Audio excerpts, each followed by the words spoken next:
Oi, gente, eu sou Luiz Leuser e eu tô de volta aqui no Medicina em Perspectiva. Hoje, a gente vai fazer uma coisa um pouquinho diferente, é por isso que eu tô aqui, porque já teve muito assunto pesado, né? Então vamos falar sobre aquelas dúvidas que todo mundo tem, mas quase ninguém pergunta pra um médico. A gente pergunta pro Google, pra tia, mas pro médico que é bom nada.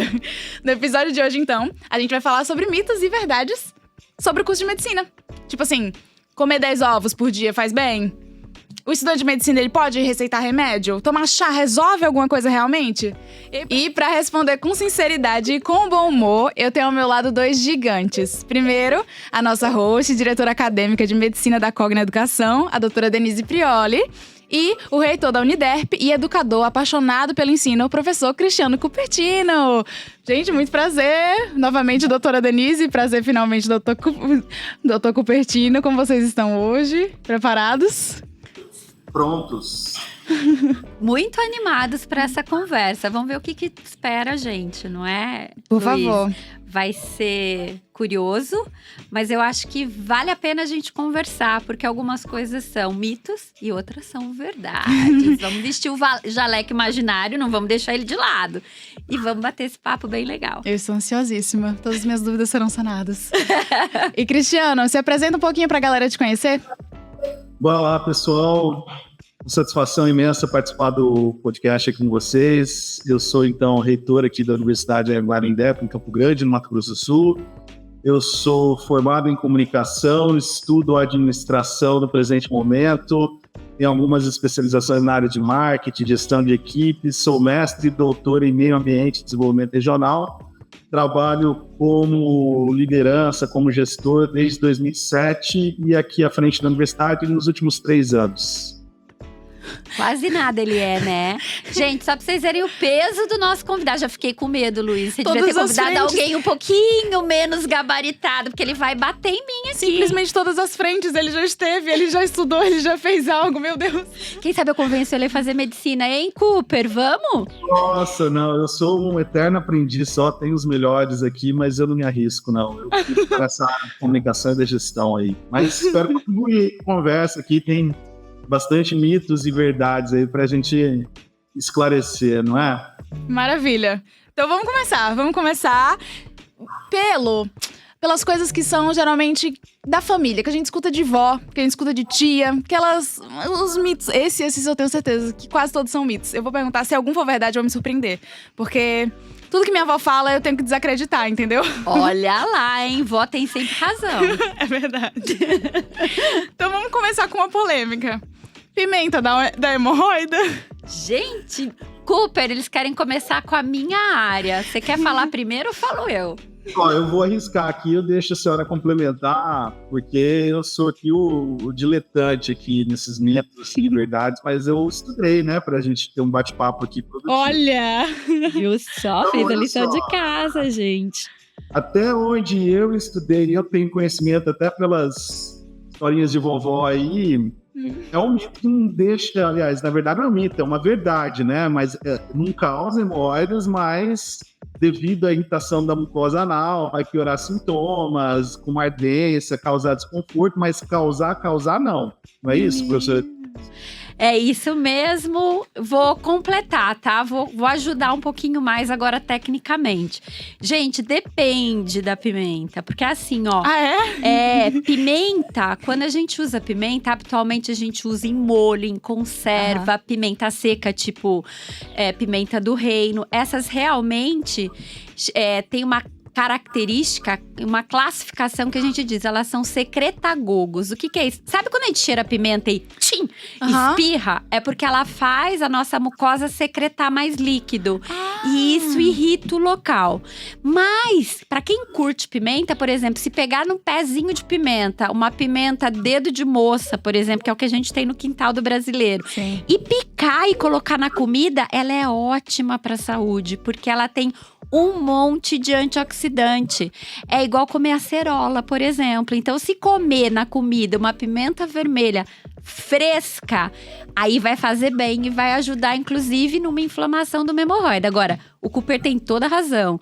Hemorroida não é causada por pimenta, tá? É por isso, então, que geralmente quando eu como pimenta, que eu tô congestionada, dá uma soltada. Desentope, libera, assim… porque aumenta a secreção líquida dentro daquilo. Chama-se secretagogo, é bem legal isso. Agora, lembrar, gente, pimenta fresca. Tudo que é fresco é bacana. Tudo que é conserva, perde-se essa característica. Porque daí o que acontece? Esse poder anti-inflamatório está muito ligado a uma questão química do hidrogênio. E quando o hidrogênio entra em contato com o oxigênio, ele se perde formando água. Então, aquela característica que vai funcionar como anti-inflamatório, ela deixa de existir. Por isso que tem que ser fresquinha do pé. Nossa. Não vale nem comprar no supermercado e deixar guardada há muito tempo. O legal mesmo é que seja bem fresquinha. Claro, vai comprar, é melhor conserva ela fresquinha, mas não guarda muito tempo não, porque ela vai perdendo essas características. Nossa, até isso. É legal. Interessantíssimo. Mais um de vó. Chá de boldo. Cura problema no fígado? Eita, Cooper, e agora? Esse eu digo que não. Para Isso. os bons bebedores, gente. E aí, no dia da ressaca, vale um chá de boldo? Eu Eu acho já que tomei vale pra muito. ressaca. Como eu é, já tomei Cooper? muito quando jovem. Eu já tomei muito quando jovem, mas é um mito, né? Porque ele, embora ele alivie aí desconfortos gástricos, tudo, mas ele não vai tratar a doença hepática, não é isso? O seu organismo ainda tem um perigo de que, eventualmente, ele pode ser tóxico se tomado em excesso. Mas, gente… Olha, cara, ele não quer fazer medicina, mas ele é um quase médico já. Na verdade, assim, vou completar também, então, hein, gente, ó. É verdade, se a gente tomar muito boldo, dependendo da concentração e da forma como você faz, porque tem gente que faz como? Deixa o boldo descansando e depois de descansar, pega o caldo do descanso e toma como chá. Não pode? Tem gente que… Esse pode. Ai, que susto. Tem gente que ferve o boldo ou que espreme, tipo emplasto. E aí a concentração do produto que é legal, na verdade, para digestão, que é a boldina, tá? O nome boldo, ele tem uma propriedade chamada boldina. Essa boldina, ela faz o quê? Ela estimula a produção de bile. E aí, quando ela estimula a produção de bile, que está vinculada ao fígado, você tem uma melhor digestão, tá? Só que, se a gente tomar boldo em grandes quantidades, ele, como o Cupertino disse, ele vai ser tóxico e, na verdade, vai piorar. Então, cuidado para os bons bebedores, exagerar no boldo vai ainda piorar a toxicidade do álcool sobre o fígado. Nossa, eu tô chocada. Mas, tipo assim, quantas vezes no dia eu posso tomar? Uma vezinha só? Se você tomar uma vez e fizer no formato correto, não vai ter problema, tá? Agora, Meu Deus, gente, chá eu tô de com boldo chá. é ruim demais, né, não? Mas vai bem pra quem tem o que o pessoal chama de vesícula preguiçosa. Porque ele estimula a produção da bile. Então, eu tomo direto. Eu vou reduzir. E vitamina C, Vitagripe? Esse é mito, né? Eu tomo todos os dias, mas esse é mito, né? Na verdade, vitamina C é um grande estimulante da nossa imunogenicidade, ou seja, isso é uma história bem complexa, tá, gente? Mas para ser muito simples é assim, vitamina C tem antioxidante e ao mesmo tempo estimula a nossa imunidade. O que a gente só tem que tomar cuidado é que a vitamina C, quando a gente toma ela exógena, e o que eu quero dizer exógena? Quando eu tomo ela em formato de remédio, sim, que é em grandes quantidades, eu não devo tomar de forma muito prolongada, porque eu acabo reduzindo… como é que eu posso falar isso de uma forma simples? Aquilo que eu ingiro, ele é eliminado. Então, eu começo a aumentar a eliminação de vitamina C pelo excesso que eu tô tomando como medicamento. Então, posso tomar? Posso. Devo tomar? Deve, se você não ingerir coisas que tenham vitamina C. Então, é melhor, por exemplo, 3 laranjas por dia, 5 acerolas, entre outras coisas que tem bastante vitamina C, suco de limão, né? Os ácidos, de modo geral, tem bastante vitamina C. Do que ficar, na verdade, sobrecarregando o teu organismo com vitamina C exógena, ou seja, comprimidos, efervescentes e etc, tá? Mas dá um boost. Se a gente for passar, assim, principalmente em situações de estresse, que a gente consome muito esse tipo de vitamina, vale a pena a gente fazer aí uma dosezinha. Ou para atleta também, porque vai consumir mais. Então, mas gente, é com prescrição médica, não dá pra sair A vitamina tomando. C é com prescrição médica? Sim, senhora, é remédio. E aí, Cooper, o que você acha disso? Você toma vitamina C todo dia?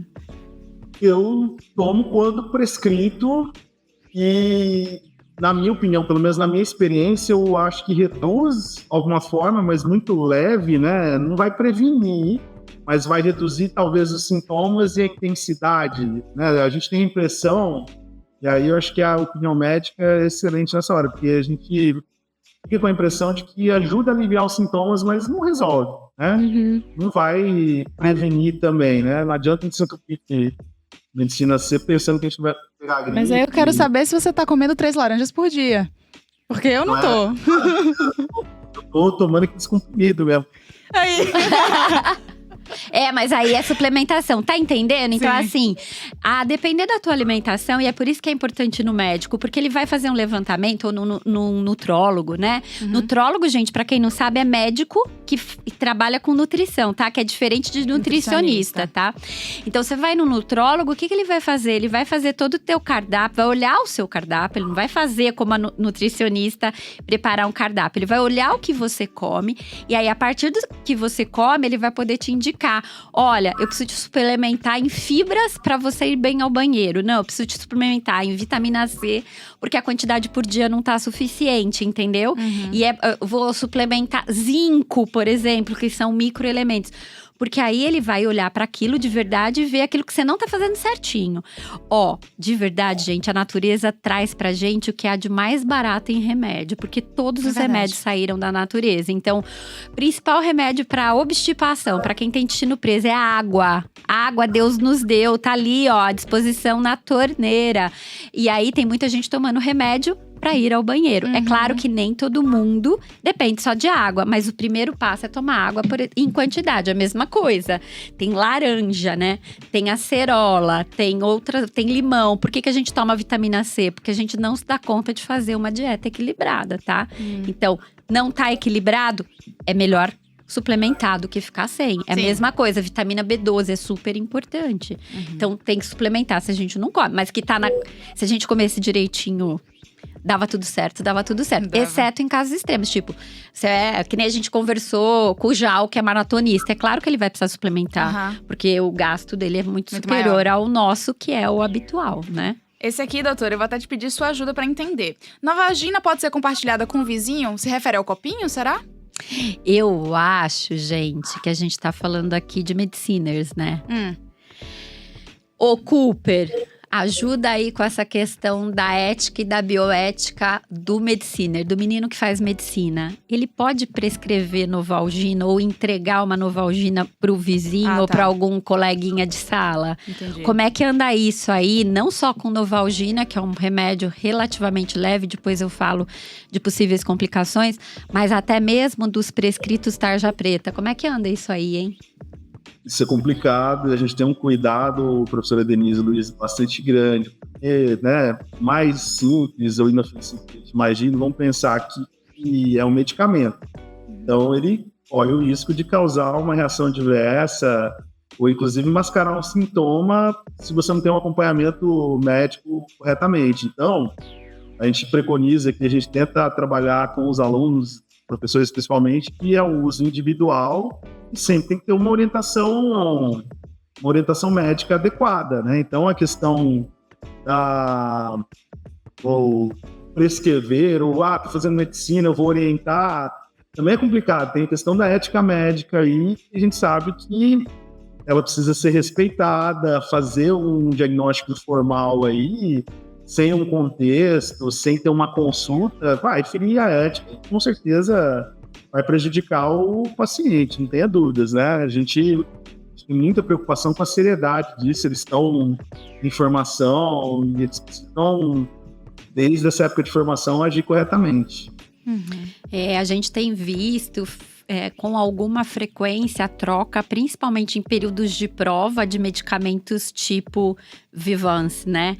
Aumenta a concentração. Não, eu não tô conseguindo aprender. Toma isso aqui, porque isso vai aumentar a concentração. A gente tem que tomar muito cuidado com isso, gente. Então, assim, tem vários aspectos, né, que o Cooper aí citou. O primeiro é a questão da ética e da bioética, né? Qualquer pessoa que prescreva sem direito à prescrição, e direito à prescrição de sintomáticos, por exemplo, Novalgina, é farmacêutico e médico. Ponto, tá? Entre outros medicamentos sintomáticos que o farmacêutico também pode prescrever, tá?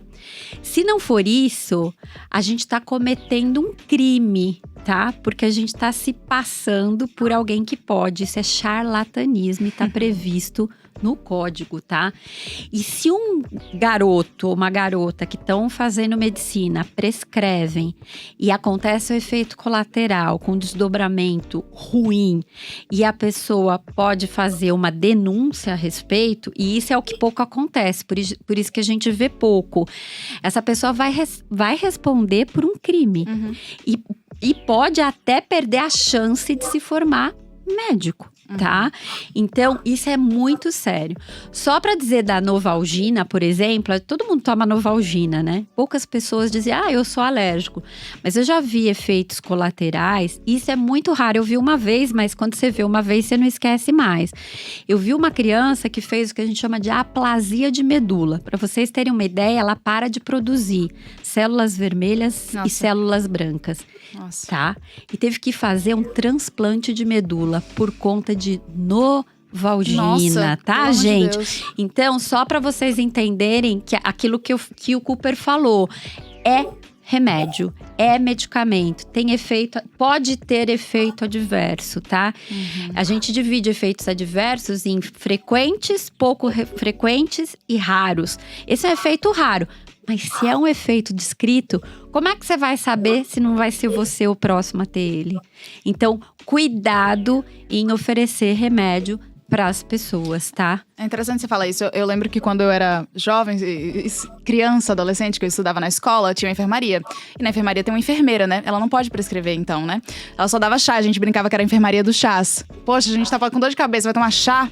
Mas ela não pode, né? Exatamente, ela não tem como prescrever. As únicas pessoas que podem prescrever, inclusive sintomático, é farmacêutico e médico. Tá? E é por isso que as enfermarias de escolas normalmente tratam com calor local, gelinho, chazinho, até o pai e a mãe chegarem para encaminhar pro médico, tá? E isso é o correto a ser feito. A menos que você tenha um médico de plantão em colégios maiores, às vezes você tem, ou que você tenha na tua enfermaria da escola um farmacêutico. Aí o farmacêutico pode prescrever, de novo, gente, sintomáticos, tá? Na mesma toada aqui, eu tenho um antibiótico que sobrou lá em casa da última vez que eu fiquei doente. Agora eu tô com o mesmo sintoma. Só porque é o mesmo sintoma, eu posso tomar o remédio de novo?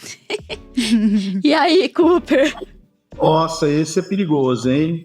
Principalmente a gente que tem faculdade de medicina aqui, conversando com os médicos. O povo tem aquelas farmacinhas em casa, né? Aquelas caixinhas. Com certeza. Isso aí, quem falar que não tem, tá mentindo, né?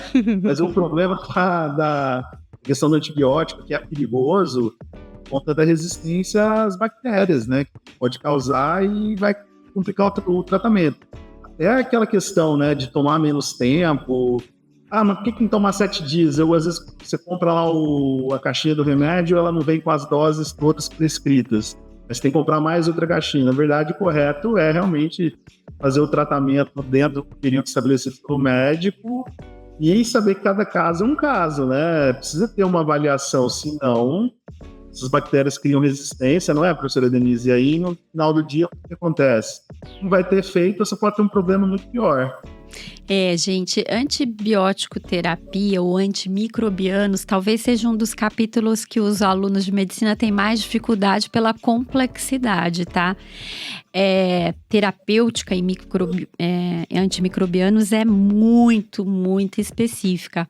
E é legal o Cooper falar da resistência, porque não é só alguma coisa que pode não fazer efeito para você, mas você está desenvolvendo resistência para a comunidade. Então, quando você trata uma bactéria e ela não vai morrer, ela desenvolve mecanismos de resistência contra aquele antibiótico. E quando você passar para outra pessoa essa bactéria, ela já vai estar mais, ela vai ser mais, vou usar um termo aqui que não seria correto, mas ela vai ser uma superbactéria.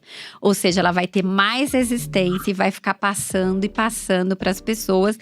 E quanto mais passa, mais se desenvolvem mutações, mais ela é resistente, mais difícil é sarar. Por que que nunca mais, gente, a gente vai ficar livre de influenza e de Covid?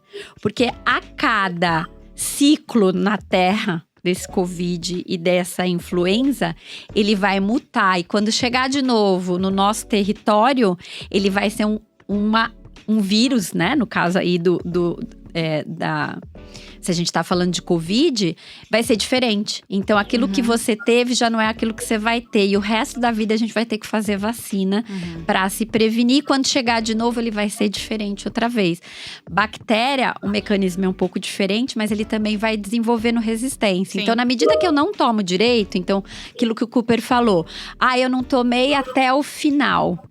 Eu vou predispor ao desenvolvimento de resistência daquela bactéria. Sim. E eu vou estar piorando não só para mim, mas para minha comunidade também. Então a gente tem que ter muita responsabilidade em tomar toda a dose do antibiótico e não tomar o que tá na gaveta, gente. Não tomar. Quer dizer, pode ser até que o médico fale para você, que você fale pro médico assim, sei lá, eu tenho amoxil na minha gaveta, pode ser? E ele pode até falar, a gente pode começar por ele, ou a gente pode tentar ele, ou a gente pode tomar, ou era isso que eu ia te prescrever, beleza? Mas não sem consultar o médico, tá? Perfeito. Vamos agora numa toada sobre água. Que eu nunca vi tanto mito sobre uma coisa tão simples que é água. Tomar água demais faz mal? Eita.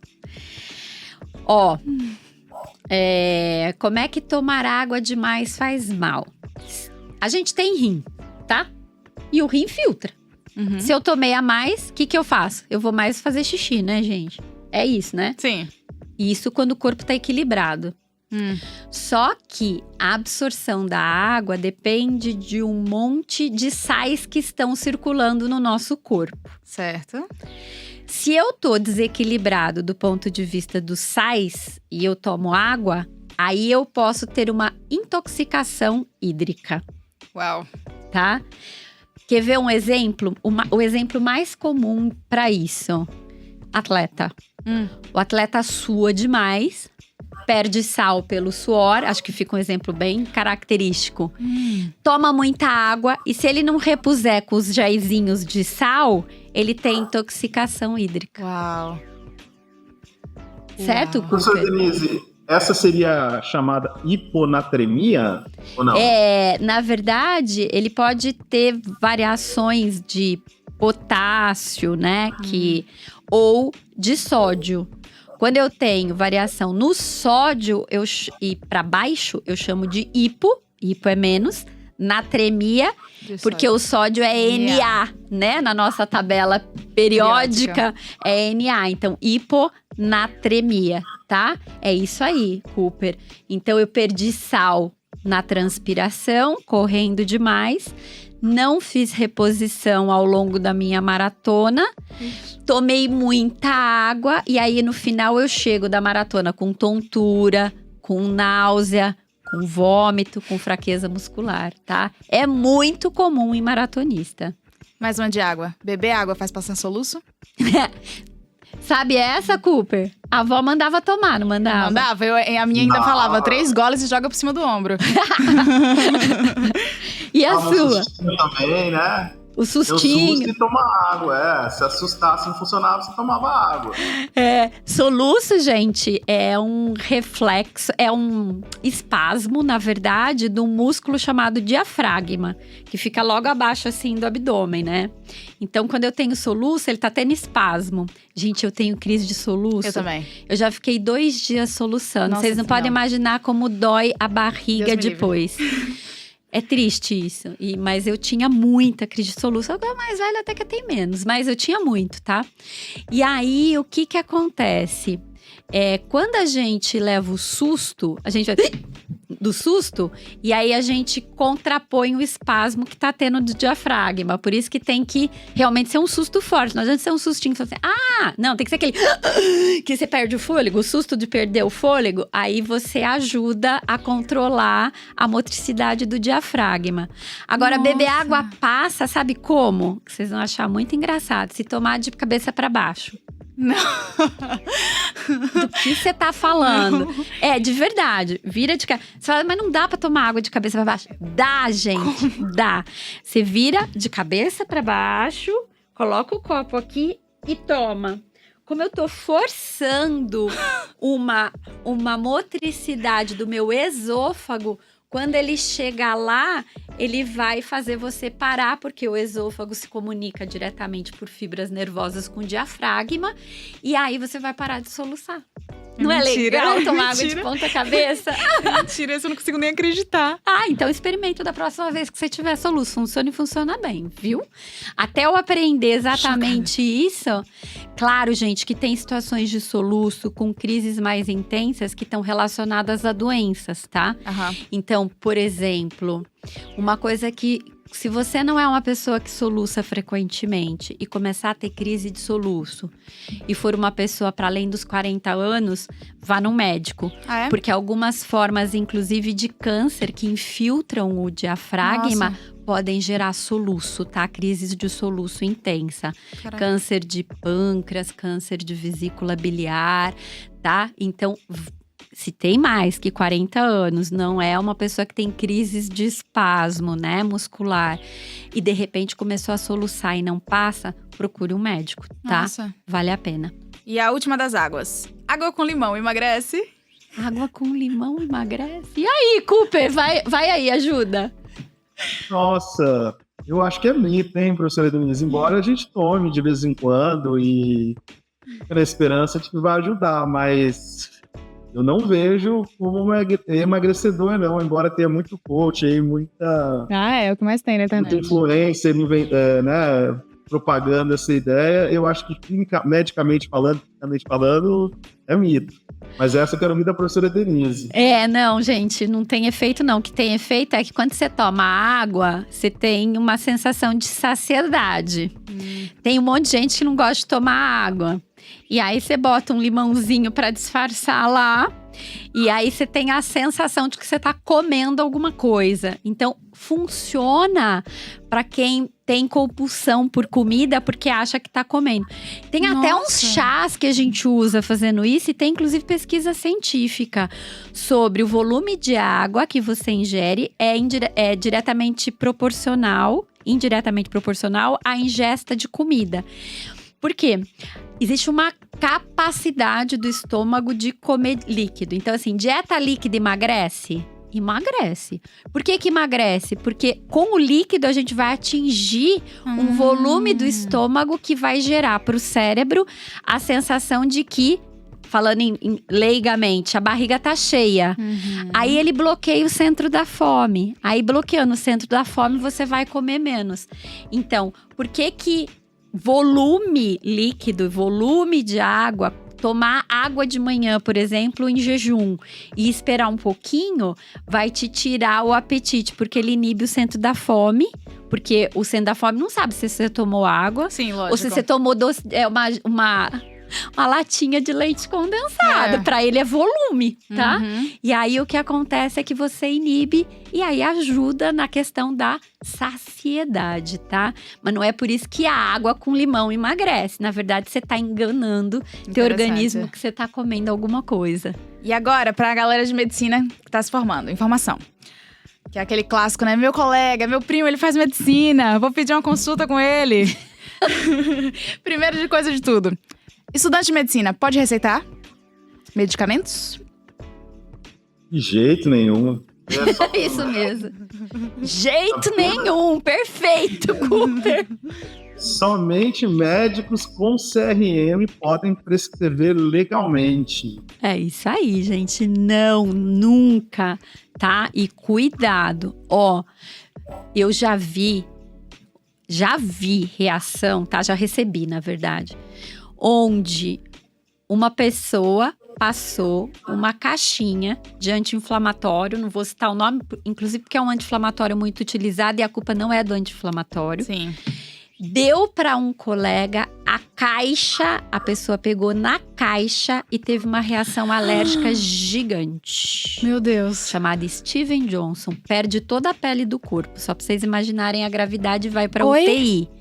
De pegar na caixinha. Gente, medicamento é muito sério. É mentira. Não sei se vocês sabem, no Japão, o único lugar que fornece medicamento é dentro do hospital, sabia? Não fazia ideia. Você não consegue Na comprar, você não consegue nada, você tem que ser prescrito, daí você vai dentro do sistema hospitalar com a tua prescrição e pega dentro do sistema hospitalar depois de uma anamnese gigante relacionada àquele medicamento, tá? Aqui, né, qualquer esquina a gente entra na farmácia e compra praticamente qualquer remédio.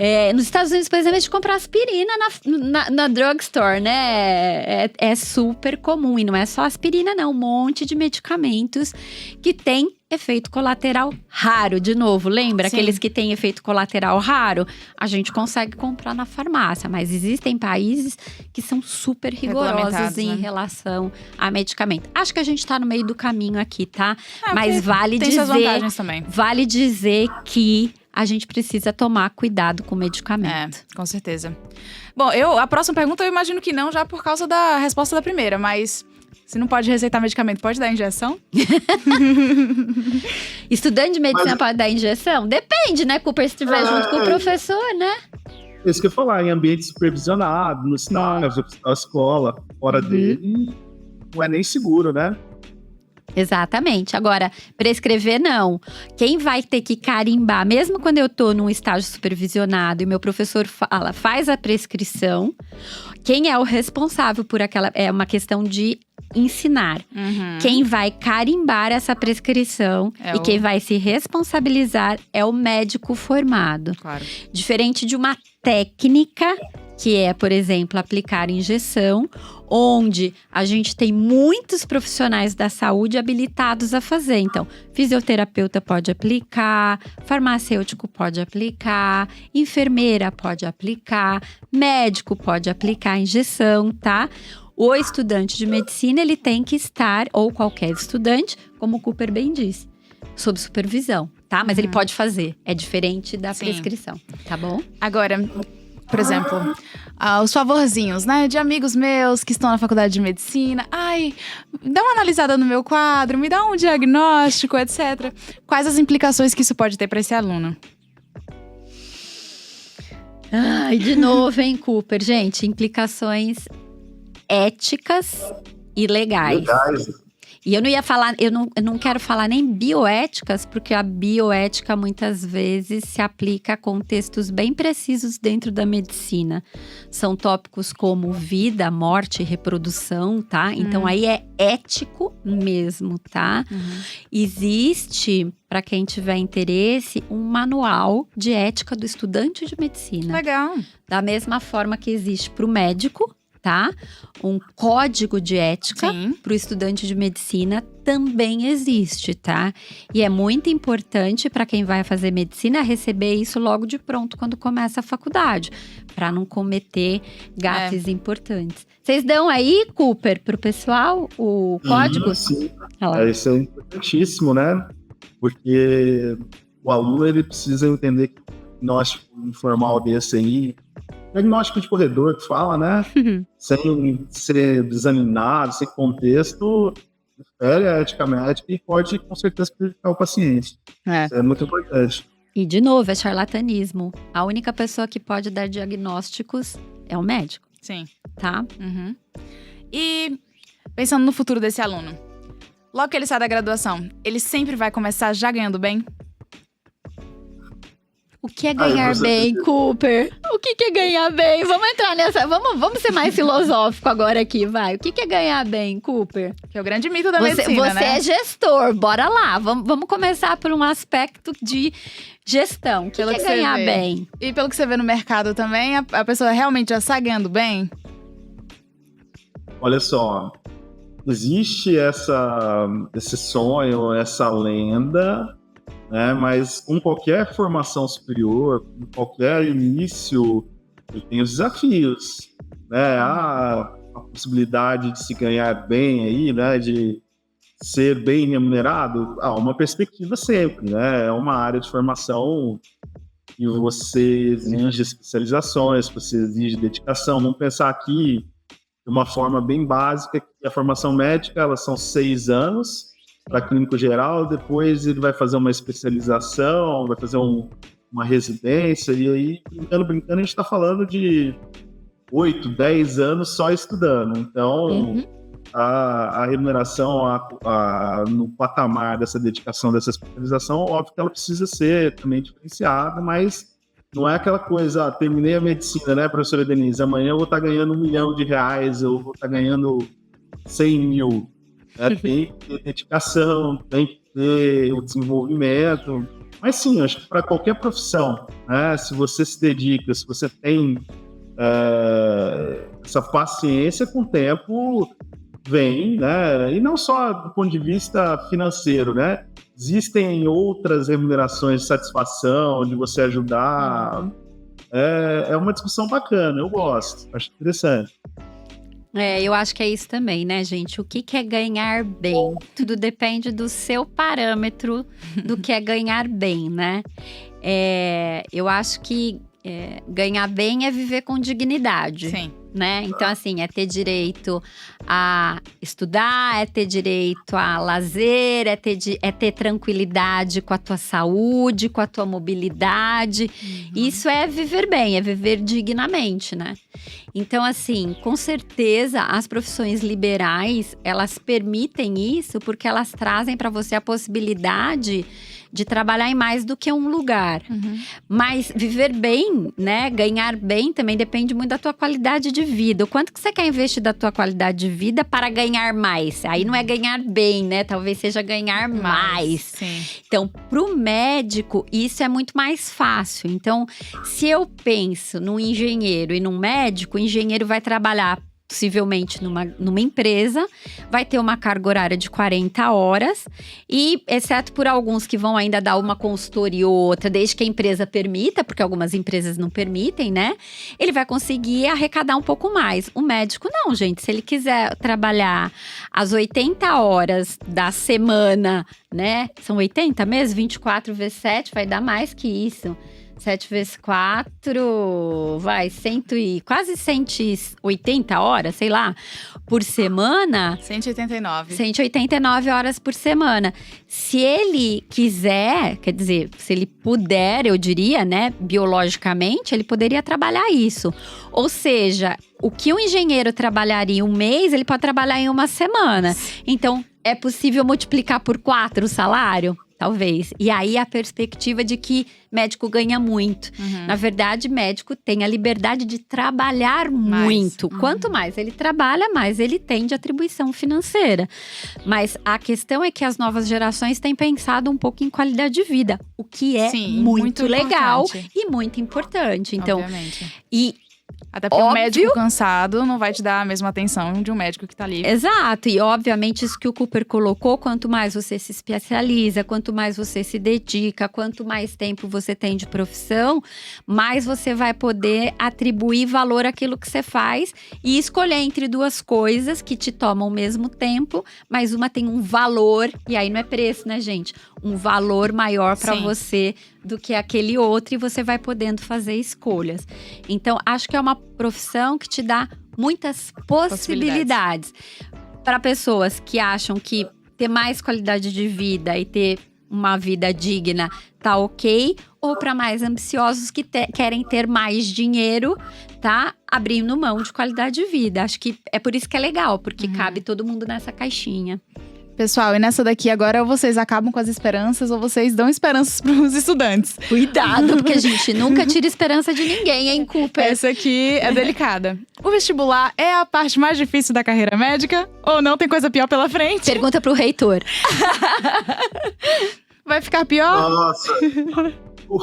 Vamos falar pior, né? A questão não atribuir qualidade. O vestibular é a porta de entrada e quando você tem um curso concorrido, você tem um número maior de pessoas tentando. Sim. Então, uma peneira já digamos, menos abrangente, vão entrar, obviamente, os mais bem preparados, aqueles que dedicam, estudaram, mas é o começo, né, Luísa? A partir dali vem muita coisa, vem muita prova, vem muita aula prática, vem muito estágio, vem depois a pessoa, quando ela vai para o internato, são 6 anos, né? Então, se a gente for definir, o vestibular é, digamos, o mais fácil, né? Não querendo assustar, mas o vestibular é o mais simples, talvez, né? O que vem depois é quase como sacerdócio, professora Denise. Pode falar isso? Fala que o cara vai ter que se dedicar de corpo e alma à formação. Eu acho que é assim, ó, gente. Eu acho que o vestibular talvez seja o mais impactante, porque a gente está diante de jovens ainda, Sim. adolescentes, né? E na medida em que você vai cursando a medicina, você vai passando por períodos e provas constantes. Eu digo que é a primeira prova, porque daí na primeira semana de aula eles já sentam e fazem outras, né?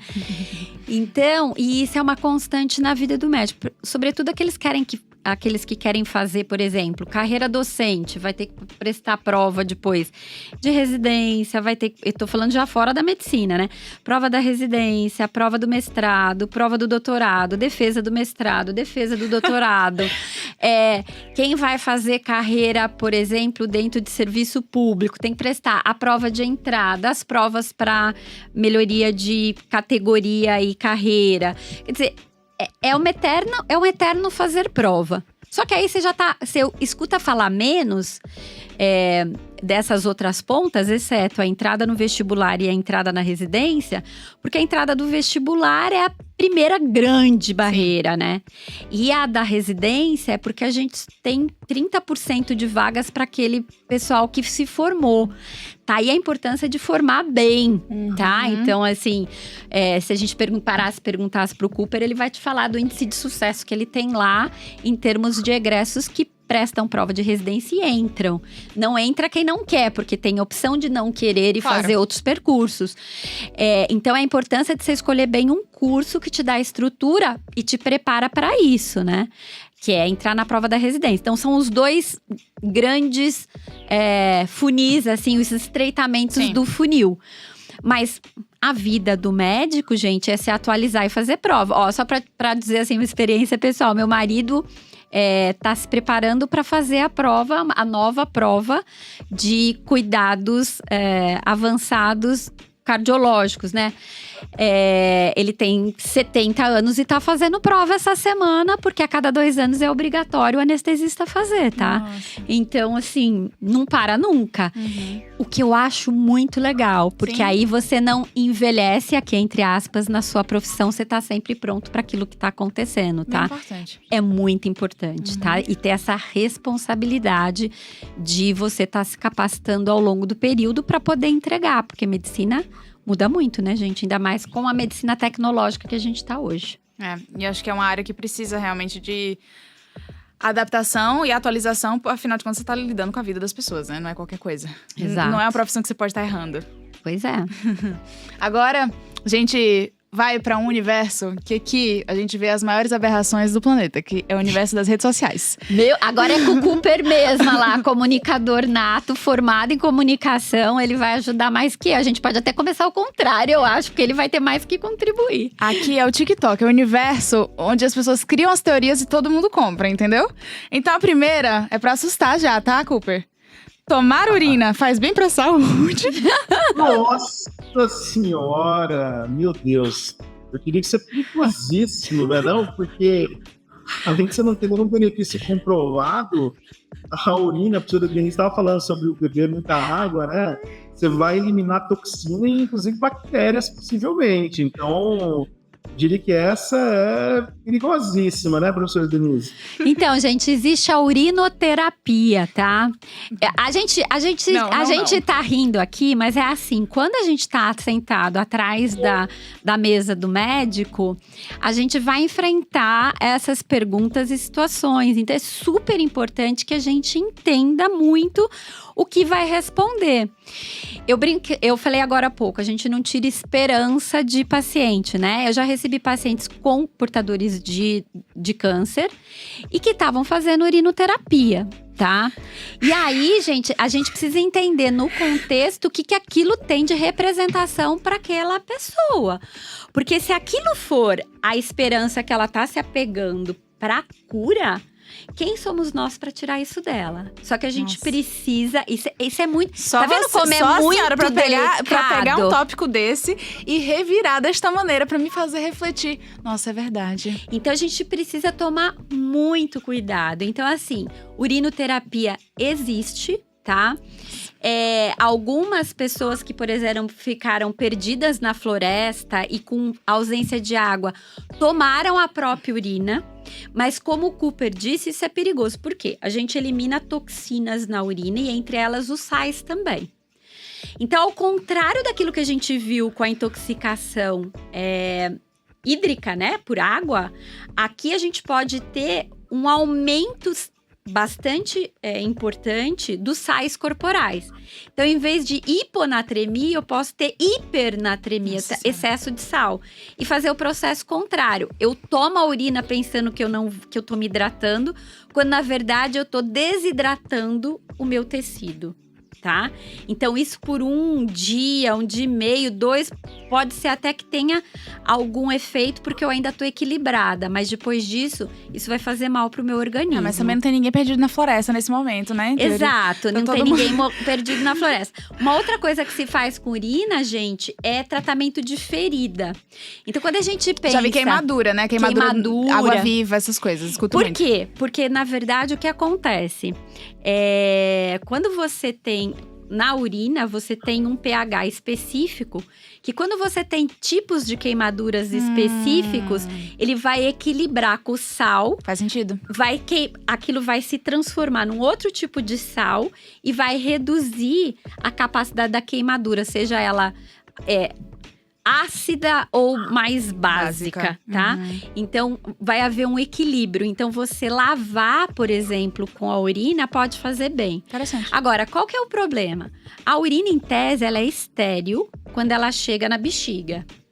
Se você tem alguma infecção no teu canal ou ali na saída, você vai contaminar com bactéria, que é isso que o Cooper falou.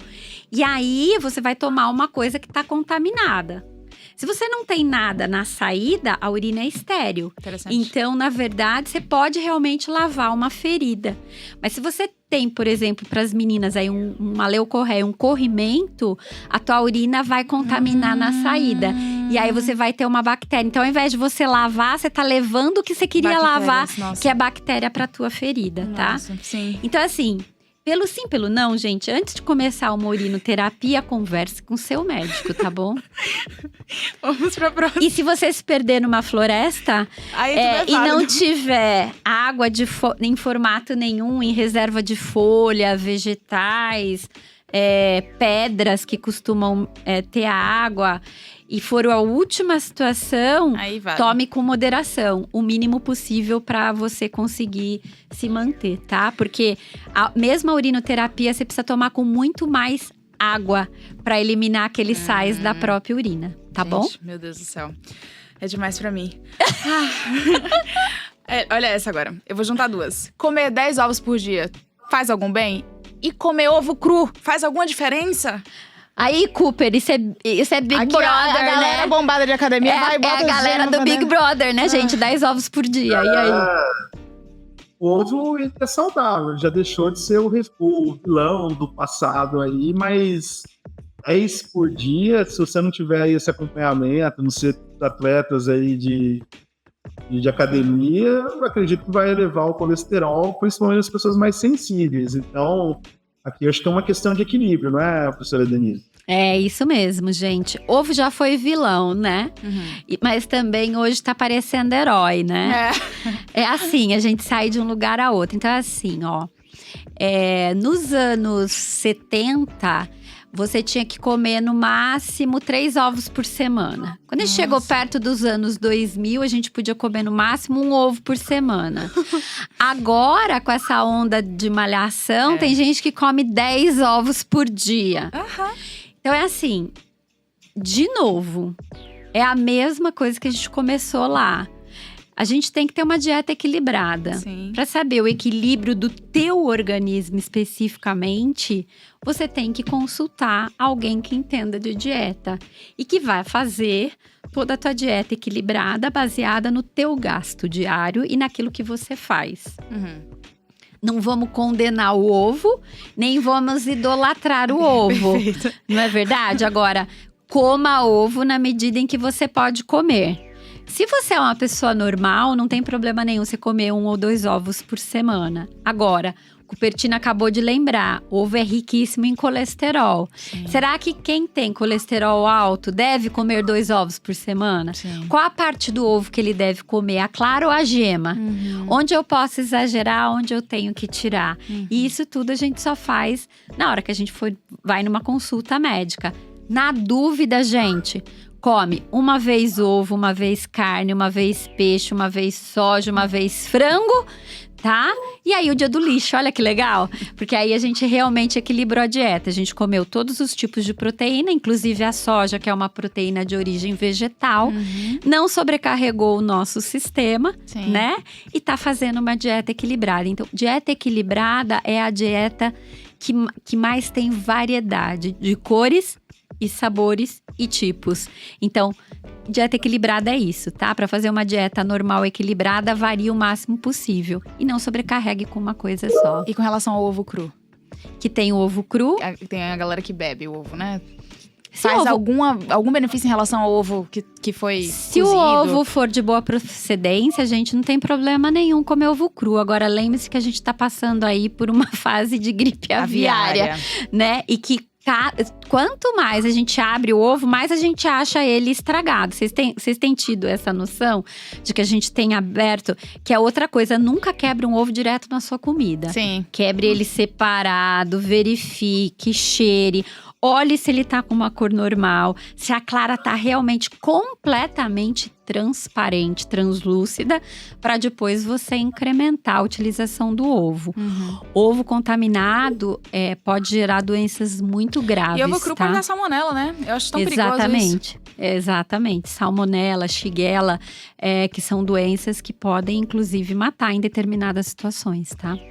Agora, uma parte aqui que o foco é especial para as mulheres, que somos nós que vamos atrás disso. Suplemento de colágeno resolve rugas? E agora, hein, Cooper? Dá pra comer colágeno? O que mais tem é Nossa. isso, colágeno em pó e balinha, etc. Você come, funciona. E esses dias eu estava lendo sobre isso, sabia? Eu tinha visto que ele contribui a suplementação em termos de ajudar na elasticidade da pele, mas não vai fazer milagre, né? Você consegue suplementar até um determinado nível e depois daquilo lá é excesso, não é, professora Denise? Então, ele não vai substituir eventualmente os cuidados dermatológicos, indicação médica, mas eu acredito que ajuda sim. Fazer mal não faz. De novo, gente, colágeno é uma coisa que é digerida no nosso estômago pelas enzimas. Então, quando eu tomo cápsula de colágeno, eu não tô tomando colágeno. Então, o que acontece? Na verdade, a gente tem que tomar aquilo que vai nos ajudar a formar o colágeno no nosso organismo, tá? Então, os suplementos, muitas vezes, de colágeno íntegro, você tá serve. tomando e ele vai ser degradado e vai embora, Nossa. tá? E é caro. Gente, tem um pessoal perdendo um dinheiro, tá? Cuidado. Isso, e é caro.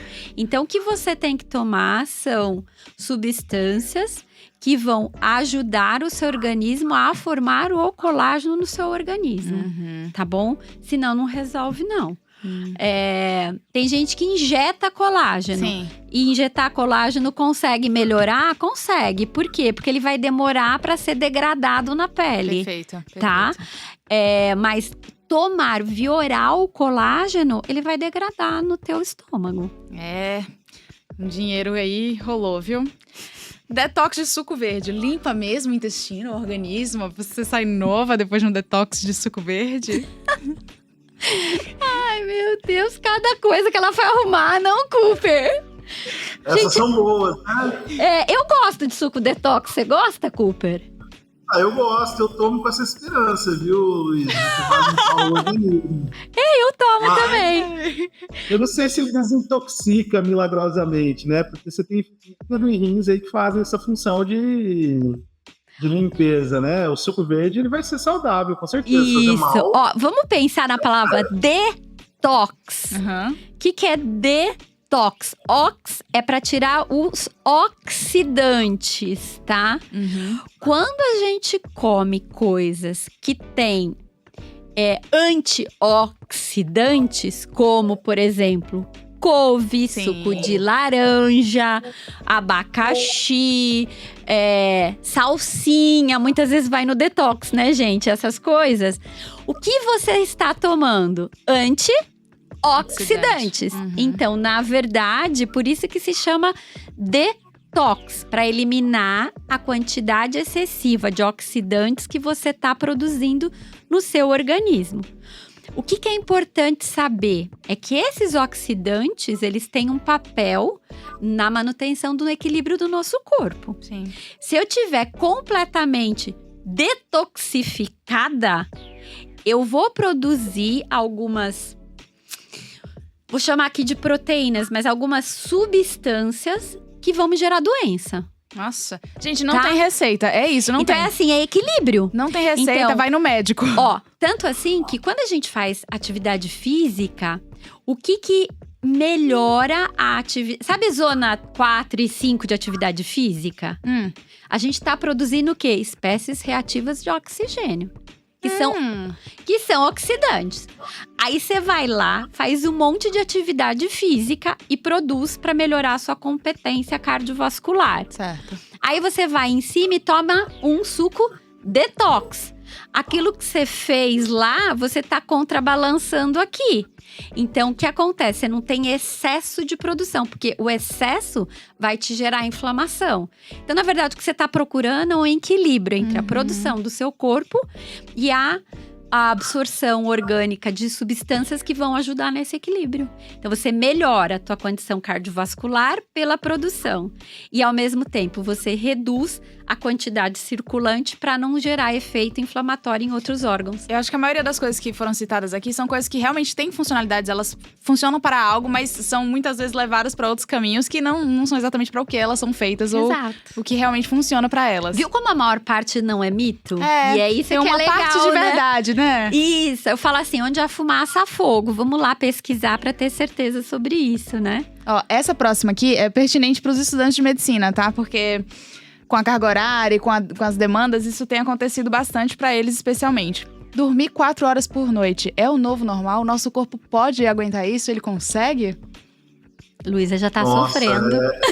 Essa eu desconheço, porque se a gente olha a pesquisa, olha os especialistas aí, vão falar que se dormir pouco e por longos períodos vai ter uma consequência na saúde física e mental. Então, eu diria que dormir entre 7, 8, até 9 horas é o recomendável, mas a gente sabe que a juventude, né? Eu tenho uma jovem em casa aí com seus 19 anos, eu acho que ela deve estar dormindo aí, se bobear, 4, 5 horas, mas isso aí tem um preço depois, né? A professora Denise, que é especialista, acho que ela corrobora esse pensamento, né? Não, professora? Embora, com o tempo, já na minha idade, viu, Luiz? Você vai demorar a chegar nesse patamar aqui, mas quando você passa dos 40, você dorme menos. Mas eu ainda procuro dormir lá pelo menos umas 6 horas por dia, 7 horas. Aí eu tenho uma curiosidade que eu tenho para amansar a professora Denise. A gente tá falando dos jovens aqui, professora Denise, mas depois que a gente fica mais velho, a gente dorme menos? Legal. Então vamos lá. Gente, é muito legal pensar nisso, né? Porque na medicina é tudo assim, depend on, né? Tudo depende, né, Cooper? Depende do quê? Depende do organismo. A gente tem uma classificação para tipos de pessoas diferentes em relação ao sono. Então, de novo, vocês viram como tudo é muito particular? Sim. Como medicina é extremamente personalizada, não dá para empacotar a medicina. Então, a gente tem os grandes dormidores, os dormidores normais e os pequenos dormidores, tá? Os grandes dormidores, eles precisam de mais de 8 horas, normalmente cerca de 10 horas por noite. Me encontrei. Os pequenos dormidores dormem 4 horas por noite. E os normais transitam nesse caminho, tá? Nesse meio de caminho aí. É claro que, como tudo que é biológico, 95% das pessoas estão dentro desse patamar. E só 5%, eu diria 2,5%, são grandes dormidores e 2,5% são pequenos dormidores. Então, são pessoas raras de se encontrar por aí. O que é importante é respeitar o teu ritmo de sono normal. Isso é o mais importante. Agora, se você é um grande dormidor, tá? Precisaria de 10 para descansar e dorme 8, você vai estar usando tanto prejuízo quanto aquele que precisaria de 8 tá dormindo 4 ou 6. Entende? Então, assim, não é o número de horas que se dorme, é a qualidade do sono. E aí a gente tem que desdobrar. Por quê? Porque, na verdade, quando você dorme bem, você tem que ter as várias fases do sono nas proporções adequadas. Então, por exemplo, por que o pequeno dormidor é pequeno dormidor? Porque ele entra em sono REM, que é o sono do descanso, rapidamente e passa uma boa parte dessas 4 horas em sono REM. Então, ele apaga, descansa e acorda. O dormidor que precisa de tempos longos para dormir, normalmente o que acontece? Ele tem um sono muito leve, acorda várias vezes ao longo da noite e tem pequenos tempos de sono REM. E aí ele precisa agrupar esse sono REM para conseguir descansar. Entendeu? Então, isso também, gente, depende de atividade física, de tempo de exposição em tela, é super importante. Do que a gente chama de higiene do sono. Quanto tempo você, Luíse, precisa descansar para entrar no sono? Um pequeno dormidor, ele fala assim, vou dormir. Antes dele deitar, como a gente diz, tá? Enquanto ele tá deitando, ele já dormiu.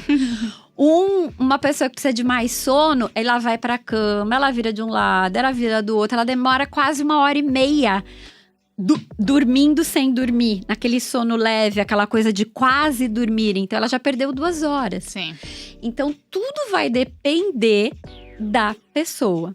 Sobre a idade, Cooper, a gente vai fazendo variações ao longo do tempo sobre a quantidade do dormir e acordar, a quantidade do comer. E a gente vai passando por fases distintas ao longo da história. Então, por exemplo, se a gente pegar octogenários, eles vão dormir de forma muito semelhante a recém-nascidos. Eles passam a maior parte do tempo dormindo. No caso de recém-nascido, é para poder crescer e usar energia para o crescimento. No caso de octogenários, é para poupar o cérebro.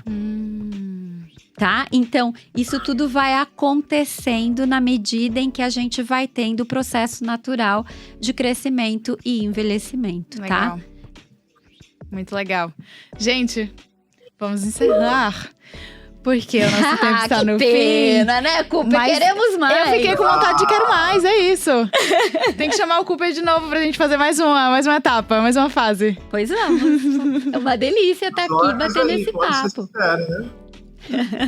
Doutora, quer falar mais alguma coisa? Cooper, se despedir do pessoal. Eu quero agradecer o Cooper, assim. Ele fez a lição de casa, gente. Ó, eu perguntei a primeira coisa, quer ser médico? Ele disse não, mas é porque ele já é quase entendeu? Já percebi. Imagina, gente, agradecer a oportunidade, é sempre bacana, né, poder dialogar sobre o tema, né, medicina. A gente está aqui, um curso que esse ano fez 25 anos, né? Então a universidade tem 50, metade dela conta de medicina. É uma grande responsabilidade de formar grandes quadros aí para a medicina brasileira, para a medicina no mundo. E a gente tem conseguido isso com sucesso. Então, até de forma mais leve, poder discutir o assunto medicina e saúde aqui com a nossa professora Denise, gabaritadíssima, né? Apresentadora aí também da qualidade da Luísa, é um privilégio. Eu fico muito feliz e espero um convite um dia para voltar, quem sabe, né? Com certeza. Muito obrigada, Cooper, pela presença. A gente ficou muito feliz com você aqui. E obrigada, doutora, mais uma vez, como sempre, tirando todas as nossas dúvidas, sanando todas as minhas dores.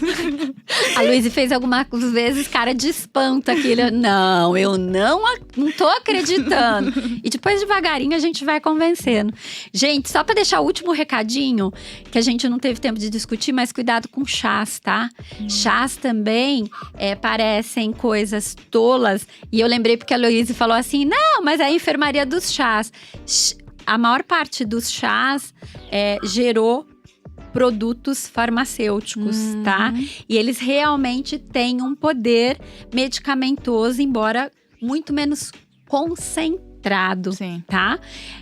Então, a gente deve tomar cuidado com os chás quando a gente toma em grandes quantidades. Se eu tomar o chá como a gente toma um cafezinho, não vai ter problema nenhum. Mas se eu fizer ingesta de grandes quantidades de chá, a gente vai começar a trabalhar com o medicamento. Só para dar um exemplo, por exemplo, do chá mate, que a gente usa muito no Brasil, aí na sua região também, né? Usa bastante chá mate, né? Usa frio por causa do calor, mas usa muito. No sul do país a gente toma muito chá quente. Por exemplo, né, o chá mate, se for tomado 3 litros de chá mate por dia, então se eu substituir a minha quantidade de água por chá mate, porque tem gente que não gosta de água, acha que é ruim, e substitui pelo chá. Nossa. Ele vai ter um poder antioxidante e emagrecedor. Nossa. Tá? Então, assim, como remédio. Então, a gente precisa entender se eu posso tomar essa quantidade de chá mate, porque o chá mate tem muita cafeína, como café. Então, uma pessoa que tem, por exemplo, arritmia cardíaca, não pode tomar 3 litros de chá por dia. Então, embora pareça uma fórmula mágica de emagrecimento e disposição, ela pode ter efeitos colaterais, tá? Então, o chazinho, a enfermeira que estava lá com você, ela tinha razão. Ela te passava chazinho, viu, Luiz? Mas ó, você vê, essa é a importância da medicina. A gente trabalhar com a particularidade de cada um e trazer a informação, né, e a formação, sanar toda a desinformação que a gente tem por aí nessa área. E principalmente quando envolve estética, envolve saúde, a gente se preocupa muito. Então tem muita informação que não é a melhor ou a mais correta. Então quando a doutora diz tomar chá que nem a gente toma um cafezinho, cuidado, porque tem gente que toma 5 litros de café por dia, não é isso. Não é esse caso. Mas é isso, gente, a gente se divertiu, também aprendeu muita coisa. Eu espero que a gente tenha uma outra oportunidade de bater esse papo novamente. E a medicina sobre isso. Eu agradeço muito a doutora, ao Cooper pela presença e a gente se vê na próxima.